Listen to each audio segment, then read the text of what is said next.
also told me, yes, he had received, the senior had received the report, and there was absolutely nothing they could do unless I talk with the chairman himself. I tried several times to access the chairman, and actually a day passed. The following morning when I came and I insisted I was going to see him, he had issued instructions to a senior police officer by the name Samuel Arap Timeo, who actually physically blocked me from trying to get into IBC proceedings at Bomas of Kenya that day. I happen to have known the back door, and I used a little bit of my public relations with the officers at the back, and I managed to get in. Then, again, the officers of Mr. Chebukati refused to see me, saying that he was very busy. He was receiving reports from returning officers, and therefore I could not go in. I was further concerned by the fact that by that time Chebukati had made a ruling that all the returning officers from the counties must report to him first before the verification, the papers are verified on the floor of the hall. I had concerns about that because he was himself closed in that room with Mr. Molu and Mr. Malkan, and therefore it was obvious to me that something opaque was taking place. Finally, I did insist that nobody is going to stop me from getting into that office. I'm a Kenyan citizen, and I'm not trying to do anything wrong. So I told his own security people that I also have security, and you'll have to shoot me to stop me from getting in. And I went in. And I found him with Molu, Marjan, and himself. And I brought these matters with him, and he told me he's busy now, he's got too many returning officers waiting for him, so he'll not be able to attend to me. So he told me to come later. I was polite, I left, I came back later at 8 o'clock. Then he told me, come back probably about midnight. I came back at midnight, he told me, come back at 2. I came back at 2, and he was sleeping. So I agreed with the people who were there that let's let him have some sleep. He had not slept for many days. So I waited until 4 a.m. And that's the time when I drew the attention of somebody like Amos Wako, who is a personal friend, and a few others, that we should go and confront him. I like to be able to state at this stage that Mr. Chebukati is not a stranger to me. Mr. Gulie is not a stranger to me. And Mr. Molu are not strangers to me. He has made claims of what I said when 10 of us were in that room. All the commissioners were in that room, and Mr. Amos Wako was in that room, and another lawyer, I don't know his name, Bondo, whoever he is. So there are 10 of us in that room. For him to claim that I made some offers to him in front of those 10 is a Tara diddle. Is a Tara diddle. Petty lie. But I want to go back to the fact that these people are not strangers to me. I want Mr. Chebukati to explain to me and to explain to Kenyans when he came to a secret location to meet with me, and what was that discussion about. At least he's talked about where 10 were. What was the discussion when he came to a secret location to see me in Karen? Number 2, I want Mr. Gulie, Professor Gulie, and Mr. Molu to explain what they came to do in my house. What was that discussion about? And the drift of that discussion was more of auctioneers rather than commissioners. I want them to say they never came to my house. I will make the CCTV cameras available at my house so that those can be investigated by the DCI whether I'm saying the truth or not, because to my house they came.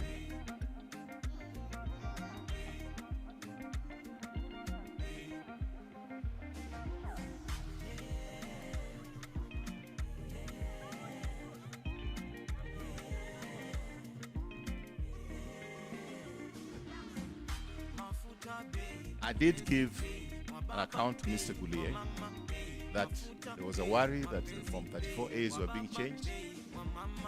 And he told me that there's nothing he can do. He is not the returning officer. Mr. Chebukati is the returning officer. So I should go and talk to Chebukati. Yet he was on the floor when there were all kinds of strange excuses. There were the lights, the lights which were supposed to be shown on the documents. What do you call those lights? Yeah? UV lights. And when our team insisted that we want those UV lights to check the authenticity of those 34As which were arriving, all of a sudden those UV lights ran out of batteries. And in fact, I did ask an official if I could therefore then bring them batteries so that the UV lights could be used.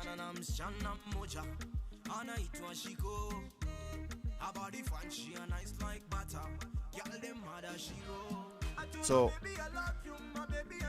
I think that what he claimed I said when I was meeting him at 3 or 4 a.m., whatever time he says, I think there were 10 others in that room.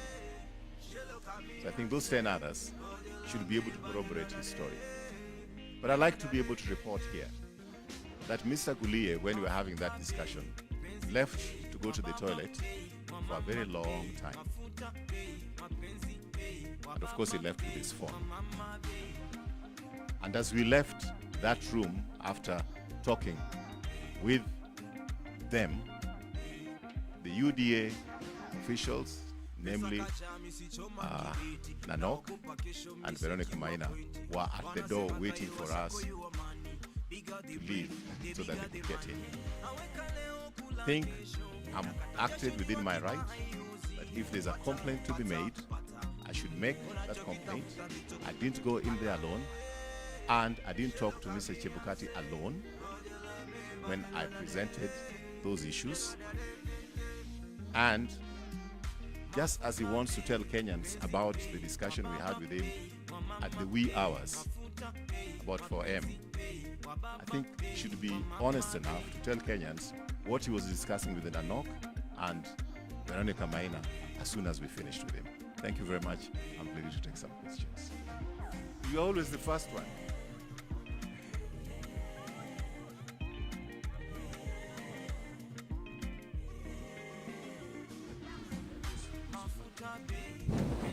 Hello. Now that you've made a counterclaim of meeting Chebukati, what was the content of that meeting at that secret location? And 2, what were Commissioners Molu and Gulie doing at your house, knowing that these are very key players in an electioneering period? Mr. Gulie and Mr. Molu did request to see me, and they said it was confidential, and I thought my house was the most confidential for them to come during that particular time. So I'm just telling you that they're not strangers to me. During the run-up to these elections, again, I'll be able to put this, if at all, it will not divert the Supreme Court, because I've looked at the replying affidavit of Chebukati to the Supreme Court. I've not seen any substance. I think the only substance is to divert attention by putting in the name of Raphael Tuju and have some, something which is sensational. But they did come to see me, and of course, Gulie did send emissaries to me, 2 of them. I don't want to mention their names, just like I don't want to mention the name of the other person, because I think he's a witness at the Supreme Court. And everybody needs a little bit of protection. I think I do have better security than these 2 individuals.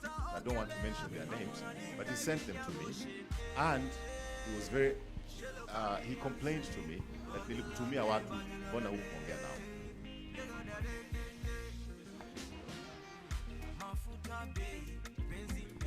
Well, I just said that from my discussions previously with them, I was dealing more with auctioneers than commissioners. I would want him to be able to state that himself, since he has stated what we discussed on that Tuesday night in the public domain. I dare him to state.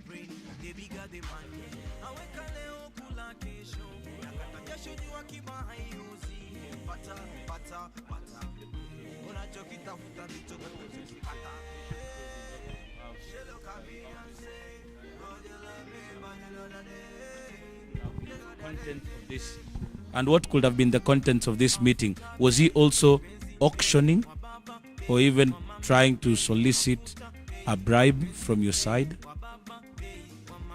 Because this matter is in court, and because I have to consult my lawyers before I speak too much, I thought that whatever I've told you this up to now is appropriate as a matter of public interest. SJ, you have disclosed your house. They make you a house, right? Why can't you disclose it? It could be a public. Why can't you just disclose it? You've disclosed your house. Disclose a secret. My house, I can disclose. A secret location may be belonging to somebody else. It's not appropriate for me to expose that. Yes. Katibu, thank you. Ayub from Citizen TV. This is, you have mentioned secret location and two commissioners who visited you at your house, and you said that you'll provide the CCTV footages to that effect. I just want to understand, because you are the executive director of the Azimio la Umoja One Kenya Coalition Political Party and former Rarieda MP as well. And was this prompted? Thank you. And was this rather prompted by this affidavit? And as an aggrieved party, were Chebukati and Gulia, not to mention you in the affidavit, would you still have provided this before the court? I would not have. Why? And you feel an aggrieved party?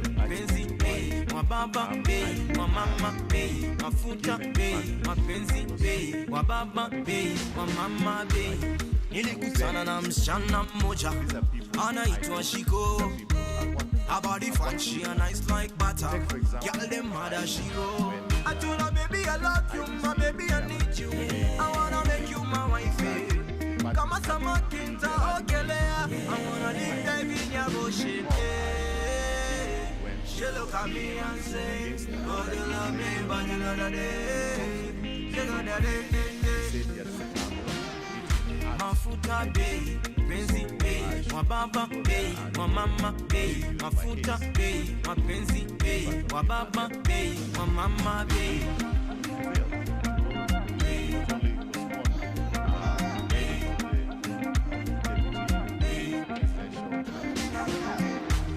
Pesa kacha misichoma ngibiti, naogopa kesho mnisekiwa pointi.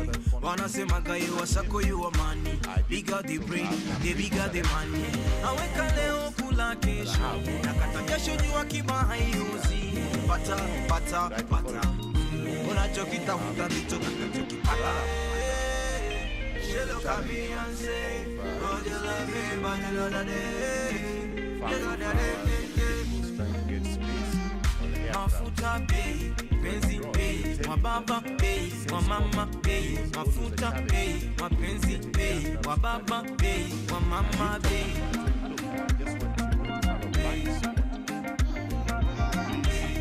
Make sure that you organize the logistics of members coming to the